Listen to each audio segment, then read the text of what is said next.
E será que você está desconfiando que você está sendo trouxa em alguma situação ou com alguém? Hoje eu vou compartilhar com você 3 pontos para você avaliar, entender melhor e quem sabe até deixar de ser trouxa nessa situação. Vamos falar sobre isso hoje?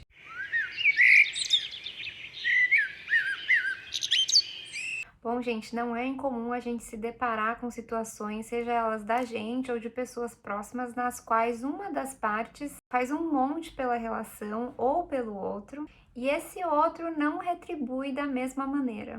Ou às vezes nos decepciona, ou até sai das nossas vidas de forma repentina e estranha, por assim dizer. Eu já quero dizer que eu não acho que ninguém seja trouxa. E se você tá vendo esse vídeo, não é que você é uma pessoa trouxa, mas é o termo que caiu aí na linguagem popular, por assim dizer, então eu vou acabar usando ele aqui também.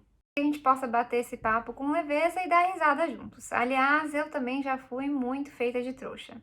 Diria, inclusive, que me fiz de trouxa, na verdade. Bom, gente, esses 3 pontos que eu vou compartilhar com vocês, eles vão tanto indicar se você está sendo trouxa, por assim dizer, e eles também vão te dar o direcionamento de como deixar de ser e quais são as coisas às quais você deve estar atento para que isso não se repita na sua vida ou para que isso diminua a sua frequência, se é algo comum de você experienciar nas suas relações. E eu diria que o primeiro ponto e o primeiro indicador na realidade, é sobre equilíbrio nas relações e equilíbrio no dar e receber. Tá, mas o que eu quero dizer com isso? Equilíbrio nas relações e equilíbrio no dar e receber pressupõe que há uma troca nessa relação.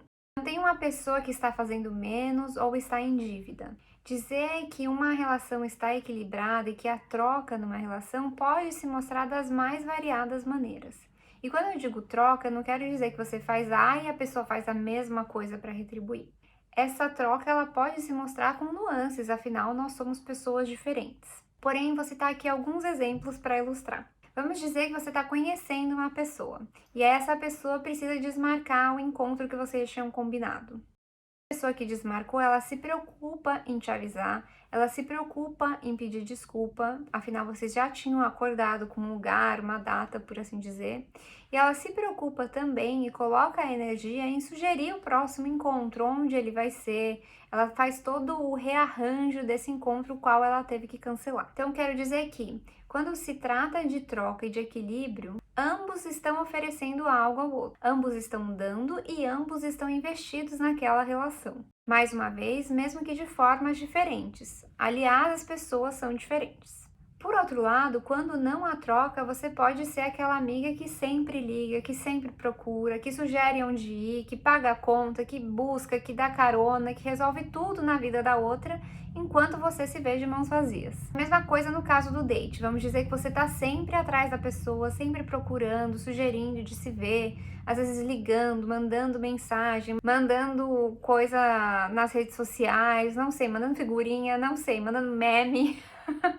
Né? Mas você não observa um comportamento semelhante ou um comportamento que equivalesse àquele que você faz. E eu quero te lembrar aqui que, na realidade, se não há troca, não há vínculo. E o pior é que, normalmente, é bem comum, principalmente quando a gente tá nesse cenário que a gente se faz de trouxa, por assim dizer, a gente notar que essa troca não tá acontecendo, mesmo que de forma um pouco inconsciente, então a gente sente o faro, assim, a gente começa a desconfiar que essa troca não está acontecendo e o que que a gente faz? A gente acaba fazendo ainda mais pela pessoa, fazendo ainda mais pela relação.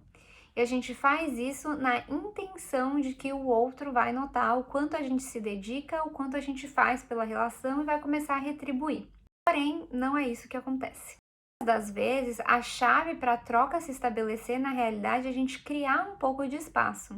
Vale dizer aqui, inclusive, que nem sempre é esse o caso, mas se você é uma pessoa que dá demais, que oferece muito de si para o outro, talvez um reequilíbrio, você dar um pouco de espaço já vai ser suficiente para as coisas meio que se ajeitarem. Porém, se o outro já não é do tipo que está muito investido, no caso de um date, não está muito interessado em você, às vezes dar o espaço também não vai reequilibrar as coisas, mas vai na realidade criar o espaço no sentido de indicar de que talvez vocês precisem se afastar. Mas eu quero te lembrar aqui do seguinte: você dar demais ou fazer demais pelo outro não fará com que o outro faça por você.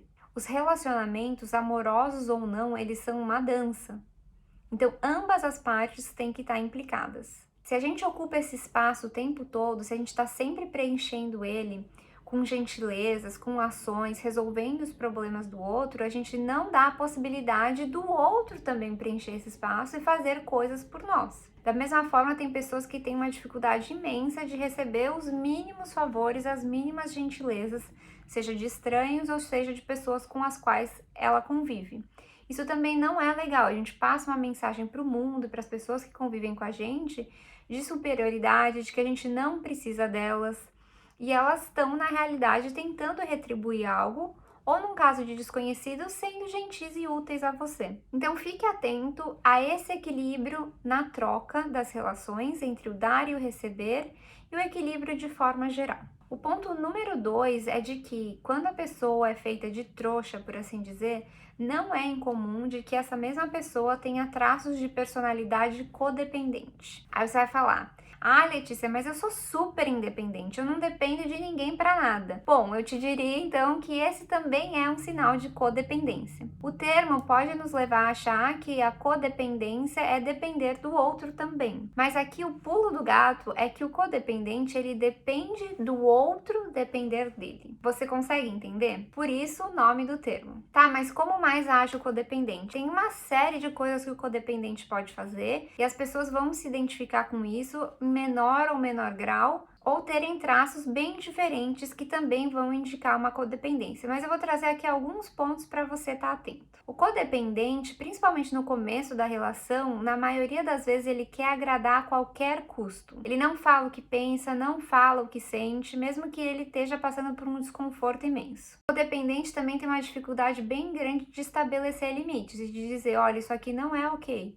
Ou às vezes a pessoa vai estabelecer o limite, vai fazer um escândalo, inclusive, em relação àquilo, mas quando aquele limite é desrespeitado, o outro não tem consequência nenhuma. É como se a palavra da pessoa, mesmo que ela diga isso não é ok, não vale nada. Ela não age depois que esse limite é desrespeitado. Uma vez, o codependente depende do outro depender dele. E o que é que eu quero dizer com isso para a gente aprofundar? Normalmente, essas pessoas se vinculam a outras pessoas que têm algum problema sério ou que estão passando por uma fase muito difícil. Pode ser uma pessoa com problema financeiro, com problema de família, problema de saúde, com vícios, né? Problema de álcool ou outras drogas. A pessoa coloca a necessidade do outro acima da própria necessidade, mas por dentro se ressente e se revolta de que a troca não está acontecendo. Simultaneamente, na grande maioria das vezes, vai dar desculpa também para que isso não aconteça, dizendo: ah, mas ele tem problema com isso, ele veio de uma família difícil, a mãe era assim, o cachorro era assado, o vizinho não sei o que. A gente se ressente, mas a gente dá desculpa também para o outro ser como ele é e continuar desrespeitando nossos limites. O codependente também pode ser bastante controlador. Acredita que sabe como resolver os problemas alheio e sabe melhor, inclusive. Coloca acima como: ah, eu sei mais, eu sei como resolver esse seu problema, essa sua questão. E se você quiser resolver, tem que ser do meu jeito, porque eu sei melhor do que você, eu posso te ajudar, eu vou te salvar. É o típico salvador. Mas em contrapartida, essa pessoa, por mais que ela resolva o problema de todo mundo, ela não resolve os próprios problemas. Não é incomum que a pessoa com traços de personalidade codependente vai ter um monte de questões ali na vida pessoal dela, seja em relação à autoestima, seja ao próprio histórico dela, que ela não olha, mas ela se ocupa um montão de olhar as questões do outro. Na grande maioria das vezes, do parceiro. E essa pessoa também tem a expectativa de que um dia essa pessoa com a qual ela está ajudando tanto, vai reconhecer o quão maravilhosa ou maravilhoso ela ou ele é e vai finalmente começar a retribuir todos os esforços, né? Tudo aquilo que ela fez das tripas do coração, como diria a minha avó. Ponto número 3, e que eu diria que provavelmente você nunca pensou sobre isso, é sobre sentir. A pessoa trouxa, ela não se conecta com o que sente, rejeita o que sente ou ignora o que sente. Se engana aquele que diz que quem sente é feito de trouxa. Na realidade, os nossos sentimentos são os primeiros a nos indicar que tem algo ali errado. Sabe aquela pulguinha atrás da orelha? É o nosso alarme interno que ajuda a nos indicar que tem algo fora de lugar. Os nossos sentimentos que vão nos dizer que tem alguma necessidade muito importante que não está sendo atendida ou está sendo desrespeitada. E eu diria, inclusive, que se você se conectar com o que você sente de fato, é o que na realidade pode te salvar de relacionamentos muito difíceis. E eu não estou falando de drama, eu estou falando de sentir. Eu mesma já passei por situações com colegas de trabalho, no qual a minha primeira impressão, assim, da pessoa, não é que ela foi ruim, mas eu tinha um desconforto ao lado desse colega. Eu me sentia muito mal, algo me dizia que a coisa ali não estava legal. Só que eu pensei, ai, Letícia, não seja assim. Não, você julga demais as pessoas, você está sendo preconceituosa, você está sendo, né? E não era por conta da origem racial ou étnica da pessoa, não, tá? Mas você está sendo muito fechada, não sei o que e tal. E no fim, eu paguei para ver, né, gente? Vocês podem imaginar qual que foi o resultado. Então, mais uma vez, os sentimentos são o que vão te indicar quando ou sob quais circunstâncias você precisa sair de uma relação ou de uma situação. Aquela coisa de onde há fumaça, fogo, sabe assim? E eu quero te lembrar que eu não sei na experiência de vocês, mas em 99% das vezes a gente não é feito de trouxa numa situação na qual a gente não esperava. Sabe assim, que a gente jamais esperaria, é muito raro esse tipo de coisa acontecer. Na grandíssima maioria das vezes, quando a gente é feito de trouxa e a gente olha em retrospecto, a gente vê que já tinha um monte de sinais ali. Seja eles de desequilíbrio nas trocas, ou seja ele desse desconforto interno que já se apresentava ao longo do caminho. Esse desconforto que já vinha nos avisando, mas a gente ignorava os sinais. Bem, gente, mais uma vez, aqui a questão é que quando a gente age dessa forma, a gente acaba se colocando numa posição de ser abandonada no fim das contas por essas outras pessoas. E a gente acaba falando assim para nós mesmos: como fulano fez isso comigo depois de tudo que eu fiz? E a gente dizer como fulano fez isso comigo depois de tudo que eu fiz costuma ser bem típico da pessoa que tem traços de personalidade codependente, ou da pessoa que já sabe que tem um desequilíbrio nas relações, ou da pessoa que ignora o que sente quando está nas relações. O cenário ideal, eu diria, é a gente estabelecer relações que elas têm limites claros e equilíbrio desde o início.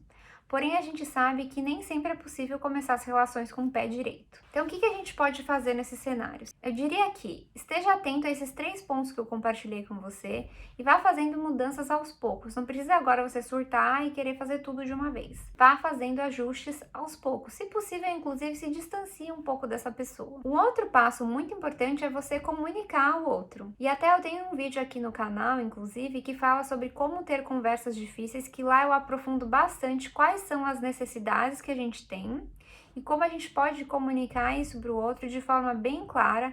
Eu diria, inclusive, que esse vídeo pode fazer toda a diferença se você acha que você está sendo feito de trouxa. Se depois que você comunicar o que você precisa, nada mudar, aí eu diria que então é a sua vez de agir. Claro, você pode sempre comunicar mais uma vez e esclarecer o que você estava querendo dizer. Porém, se as coisas se mantêm como eram, aí talvez você precise rever essa relação. Porque senão essa relação vai perder ainda mais a dignidade, vai acabar afetando a sua saúde emocional e a sua autopercepção.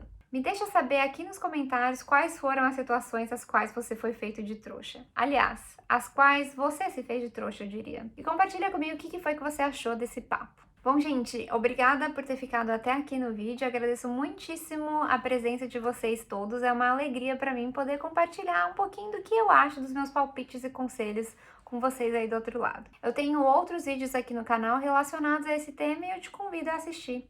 Quem sabe a gente se vê por lá. Um beijo, se cuidem, tchauzinho!